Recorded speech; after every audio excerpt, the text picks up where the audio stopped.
Quittons quelques instants l'horreur pure et dure et intéressons-nous au Revenge et au Vigilant Movie.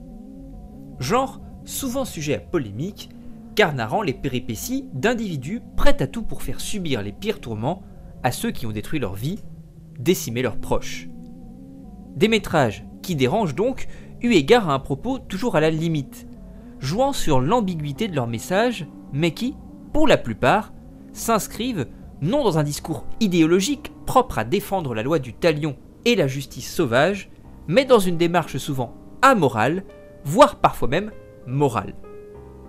Les exemples sont extrêmement nombreux, du mythique Vigilant de William Lustig, au jouissif mais funèbre Death Sentence de James Wan, mais ici, nous aimerions nous attarder sur un exemple pouvant se ranger sous plusieurs étiquettes, y compris l'horreur d'ailleurs, et narrant l'affrontement revanchard et ultra-violent entre deux véritables monstres, le tétanisant et jubilatoire J'ai rencontré le diable, chef-d'œuvre absolu du coréen Kim Ji-woon, sorte d'aboutissement ultime du revenge movie, dont la moralité et le nihilisme absolu de son récit, lié à une mise en scène tout bonnement sublime, en font certainement, et ce depuis déjà quelques années, l'un de mes films préférés.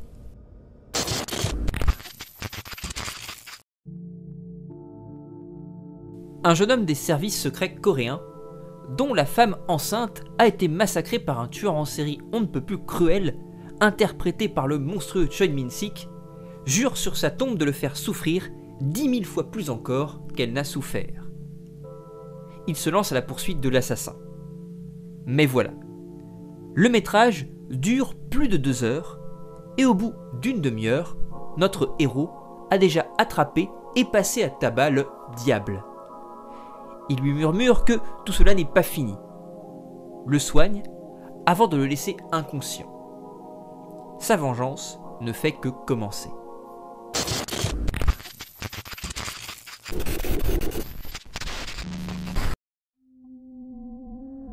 J'ai rencontré le diable, en réalité, fait donc référence aux deux personnages, chacun rencontrant celui qui incarne, eu égard à sa situation, à sa norme, à ses crimes, la figure du malin. Le tueur en série, révélé frontalement, dès les premières images, découpant froidement en morceaux la femme du héros. Puis le jeune homme, venu punir le bourreau, ce dernier qui se retrouve finalement en enfer, confronté à pire monstre que lui, ange déchu qui va lui faire subir 10 000 tourments et sévices. Jusqu'à ce que, à la moitié du film, Kim Ji-woon décide de renverser la vapeur et le tueur de reprendre le dessus pour châtier à son tour celui ayant décidé de s'en prendre à lui. La description de la violence est mécanique et ludique, quand bien même le réalisateur, lors du final, rompt d'une certaine façon l'ambiguïté pour afficher un certain point de vue, pourrait-on dire moral, soit l'absurdité de la vengeance qui mène son héros à sa perte.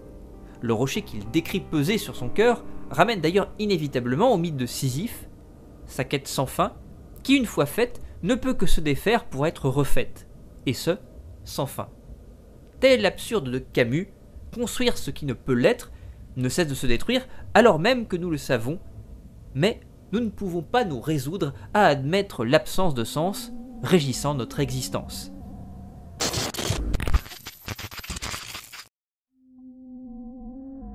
Le film est avant tout une cruelle marche funèbre. Comme chez Dario Argento, auquel il fait d'ailleurs très ouvertement référence lors d'une séquence mémorable, la violence, aussi extrême soit-elle, est un pur moment esthétique, voire dans certains cas, ludique.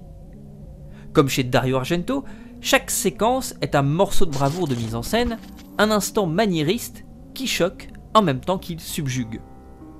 Les scènes de violence, les nombreux face-à-face entre les deux monstres, sont autant de prouesses jubilatoires autour desquelles se construit sa narration, tout comme les séquences de meurtre chez Argento étaient des courts-métrages à part entière se suffisant à eux-mêmes.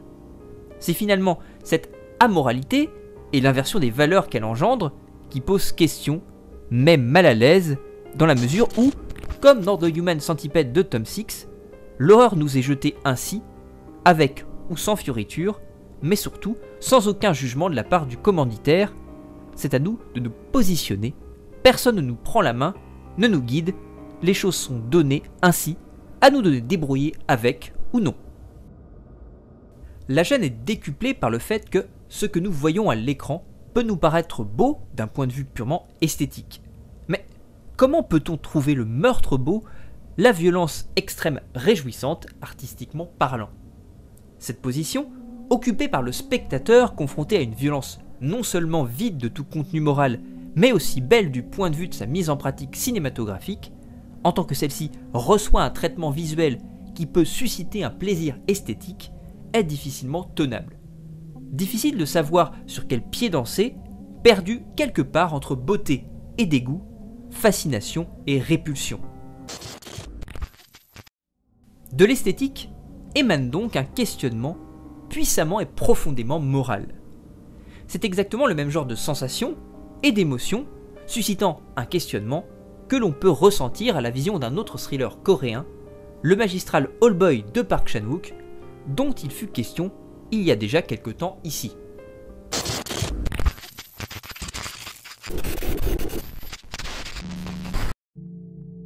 La séquence de torture dentaire que nous analysions à cette occasion est un pur moment esthétique. La bande originale accompagnant cette séquence n'est autre que le mouvement Hiver des 4 saisons de Antonio Vivaldi, œuvre musicale somptueuse qui accentue la puissance esthétique du moment, lui faisant atteindre des sommets de maniérisme malgré l'ultra-violence s'exprimant à l'écran. Le final d'Oldboy, lui aussi, est profondément amoral, en ce sens qu'il s'achève sur une happy end qui n'en est pas une. Au-dessous, ayant découvert que, conditionné par l'hypnose, il avait été amené à tomber amoureux de sa propre fille et à avoir des rapports sexuels avec elle, décide, par l'hypnose de nouveau, d'oublier cette révélation afin de vivre sans subir la souffrance insupportable de l'inceste. Sentiment que le spectateur ressent également, il comprend donc son choix. Sa fille le rejoint, tous deux s'enlacent, elle lui murmure « Je t'aime » au-dessous, générique. Tout cela est éminemment malsain et pourtant, ce n'est pas pour autant immoral, mais amoral. Une histoire sombre et cruelle nous est racontée, mais le réalisateur ne nous convie pas à adopter un point de vue. Il cherche à nous choquer, bien sûr, mais ne fait pas l'apologie de l'inceste, tout comme Kim Ji-woon ne prône pas la loi du talion, ou encore Dario Argento de contempler la violence véritable avec plaisir. Rappelons ici que, dans le cinéma de genre, il y a primat de la représentation sur son objet, seule la mise en scène est vecteur de sens, mais n'impose nullement un discours préconçu, finalement rassurant, qu'il soit en adéquation ou en inadéquation avec le point de vue du spectateur. À ce dernier de produire, à l'aune des émotions puissantes ressenties, qu'elles soient positives ou négatives, de sa propre sensibilité, son propre questionnement.